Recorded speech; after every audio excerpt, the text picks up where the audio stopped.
Pred 2 letoma so na občini ustanovili odbor za mlade in jih na tak način vključili v aktivno soodločanje glede mladinske politike v občini. V strategiji za mlade do leta 2025 so se dotaknili vseh področjih pomembnih za pridobitev certifikata.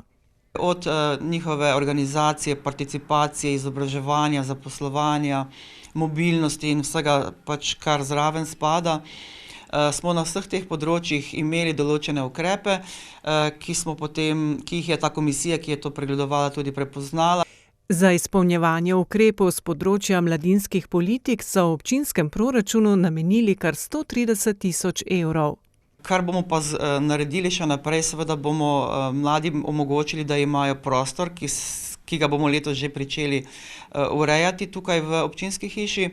Pa seveda naš športni park, ki smo ga tudi javno objavili, je nekaj, kar bo pripomoglo tudi k večji kvaliteti druženja mladih in tam tudi mogoče še kakšen prostor.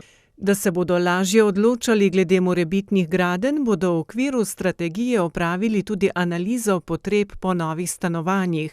Zemljišče zanje je občina odkupila že pred časom. Smo že v dogovoru s Stanovanjskim skladom Republike Slovenije in pa tudi z Ribniškim skladom, da bi mogoče skupaj naredili en tak pilotni projekt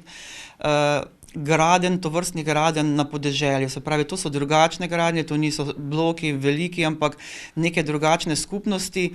V smislu medgeneracijske povezovalne skupnosti, namenjene tako mladim kot starejšim, kajti, kot opažajo na občini, se semiški mladi po zaključenem študiju v domači kraj vračajo.